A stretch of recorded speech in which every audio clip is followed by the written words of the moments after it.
Hi, welcome back to Dawn Digs In. I'm Dawn. I like to talk about living a happy, healthier life and things I'm doing in my life that you might find interesting or get some value from. And it is time for a challenge.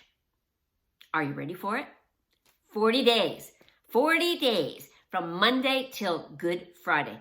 This is the time, right? 40 days. It's a nice span. It's not 90 days. It's not too crazy, but it's long enough for us to actually see some changes in our body, in our mind, in our eating, in our whole well-being. So this is a body, mind, and soul reset. We want to take some time in this dead of winter months when there's nothing going on, right? If you're like me, I barely want to leave the house because we just have snowstorm after snowstorm. It's just not very nice. So it is time for a reset. So I am going to start resetting my body Monday. How am I going to do this? So I'm going to break down what my rules are for the challenge.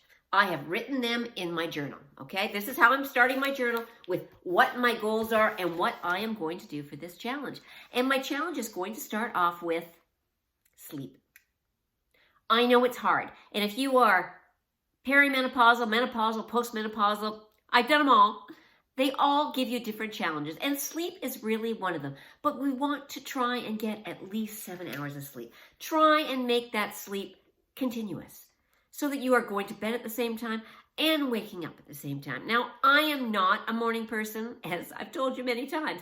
So my bedtime is 11:30 p.m. and I usually wake up around 8:30 a.m. Now, there might be a couple up and downs in there, but I usually get at least 7 to 8 hours of sleep. So unless I'm having some hormonal disasters, I really do get a really good night's sleep. So I can't complain, but I totally get those of you that don't. So put it on your list of things that you want to accomplish in this 40 days, getting better sleep. Now, the next one is the water. I know I talk about it all the time, but we want to get the water in. Half of our body weight in water.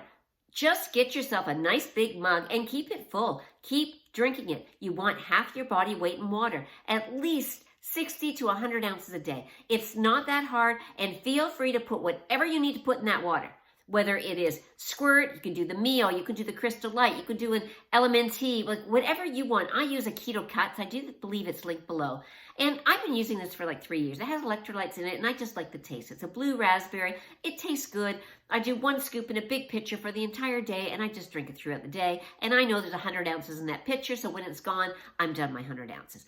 Pretty simple. Just substitute water for whatever beverage you normally would drink. And limit your caffeine. If you can, limit your caffeine. I'm not a coffee drinker. I do enjoy tea, and I have had to tell myself no, because I found I was having a little too much sweetener, because I don't really use sugar, and I do like to use monk fruit. But it is still a substitute, and sometimes it can give you a little distress in your bowels if you have too much. So if I'm having 4 or 5 cups of tea, that's too much. So I am off the tea, water only, starting on Monday. Now, as far as my eating goes, we've got the tools, right? We've been talking about this for a while. We've been journaling our food, we've been journaling our mood, we've been journaling our water, we've been journaling our exercises.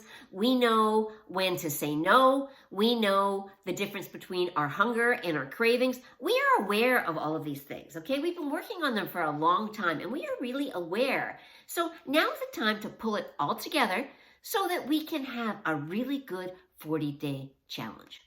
So as far as our food goes, I am going to be keeping track in my journal, but I'm also going to be logging in Carb Manager. Now, Carb Manager is a free app. It is an amazing app. You can put anything in there you want. You can put your recipes in there. It will break down anything that you want to do. So if you're just doing a calorie-reduced diet, that's fine. If you're doing a keto, a paleo, whatever diet you want, it will accommodate for free. Okay, this is a free app, super easy to use. I am not computer literate. This is the easiest app that I have ever used. It only takes a second. And if you already know what you're going to be eating for the day, it's really easy to put it in there. So we want to get more protein and more veg. How are we going to do that? Now, a couple weeks ago, I gave you the recipe for my protein waffles. Now, I have been making up these waffles in big bags. My husband went to the store the other day and brought me a bunch of bananas, and I made them all up. I went through an entire container of protein powder making these up, and I've mixed up my protein powders. So I did some with vanilla, I did some with cookies and cream, I've done some with chocolate chip, I've done a whole bunch of varieties. You can throw on some berries, you can throw in some Greek yogurt, you can throw in some nuts, whatever you want to throw on. But start your day off with that 31 grams of protein. It's so easy when you start off with it, and it will keep you full for hours. Protein keeps you full. If you're on a regular diet, more protein. If you're on a keto diet, you want protein and fat to keep you full. So this is what I'm going to do. I'm going to be eating these protein waffles probably the whole way because I'm just finding they work. I even have had them for lunch some days. So then again, I know I'm having a very low calorie lunch, but I'm hitting that 30 grams of protein. Like, I just can't go wrong with something that's really, really healthy for you. So increasing our protein in our veg, using Carb Manager to keep track and log what we're eating because it really is simple. Marking it down in our journals. So we have all these tools. It's just a matter of putting them to use. So the water's in, we're keeping track. Now we're going to work out. Okay, I want you to work out 3 to 5 days a week. Now, I am gearing this to all of our women like 40, 50, 60, 70. I don't care how old you are, okay? You can do this. Just start 3 to 5 times a week. Just start. I'm going to be making a playlist. It's going to be called the 40-Day Challenge Playlist. I'm going to be putting the workouts in there that I do. Feel free to follow along with the workouts I'm doing. There'll be a lot of variety in there. I'm going to have some of my Hamelins. There'll be some Tracy's in there. There'll be some Get Fit with Joe's, some Get Fit with Rick's. There'll be some Pilates wall challenges because I love them. I really enjoyed the wall Pilates. There'll be walking. There'll be all kinds of different ones to challenge you. So feel free to check out my playlists. And I've got lots of other workout playlists in there that you can definitely check out and do. If you're struggling and you don't have a workout that you're doing consistently right now, go through some of these. And it's really simple. Now, 2 of those workouts a week, I want to make sure you're getting some cardio in there.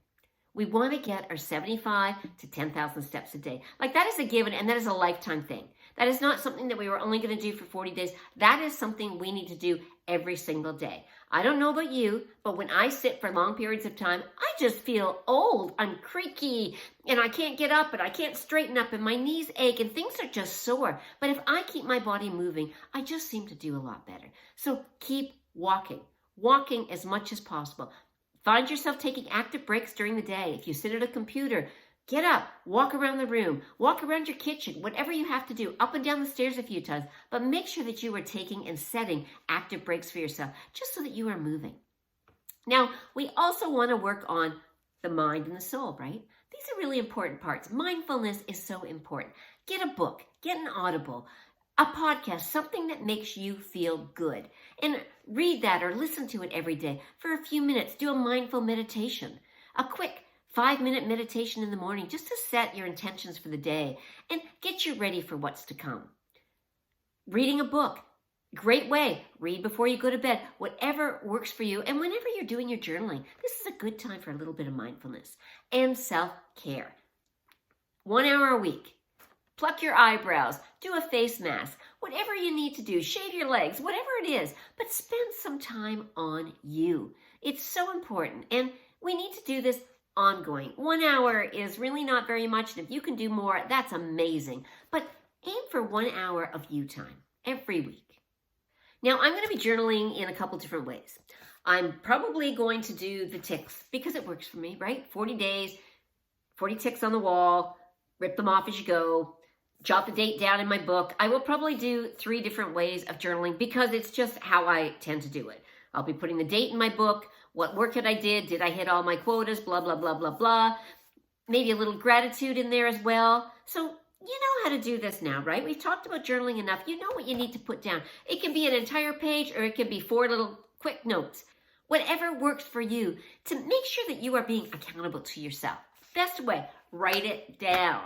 Know what you did, know your workout, or start yourself a little playlist so that you know what workouts that you've done every day, and then you can either repeat one a couple times, or again, you could pick a different workout to do every 10 days, right? You might do 10 days of Hamelin, then you might want to do 10 days of Get Fit with Rick, or you might want to do 10 days of wall Pilates. Mix it up. You don't need to do the same thing. You might want to do yoga. Whatever floats your boat at the time, do it. As long as you are moving your body in as many ways as possible, you are going to reap the benefits. So we've got the tools, right? We've got the not today. We've got our hunger and cravings. We know when we're hungry and we know when we're not. We've got our journal. We've got our workouts down. The only thing left to do is to make it happen. Are you ready for it? Monday it starts. We're going to make it happen. So until I see you next week, I hope you have some amazing workouts. You are awesome. Get ready for it. It's going to be amazing. High five.